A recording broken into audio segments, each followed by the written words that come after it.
বাগেরহাটের কচুয়ায় বাংলাদেশ জামায়াতে ইসলামী কচুয়া উপজেলা শাখার উদ্যোগে কচুয়া প্রেস ক্লাবে স্থানীয় সাংবাদিকদের সাথে এক মতবিনিময় সভা অনুষ্ঠিত হয়েছে।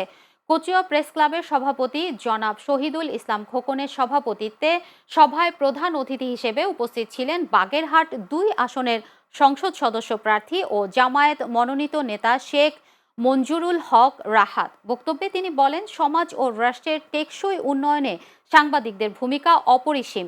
এ সময় তিনি সত্য ও ন্যায়ের পথে থেকে বস্তুনিষ্ঠ সংবাদ পরিবেশনের মাধ্যমে জনকল্যাণে কাজ করতে সংবাদকর্মীদের প্রতি আহ্বান জানান। এ সময় উপস্থিত ছিলেন কচুয়া উপজেলা জামায়াতের আমির মাওলানা রকিবুল ইসলাম, কচুয়া প্রেস ক্লাবের সাধারণ সম্পাদক উজ্জ্বল কুমার দাস, চ্যানেল এস এর কচুয়া ও মোরেলগঞ্জ প্রতিনিধি রাকিবুল হাসান।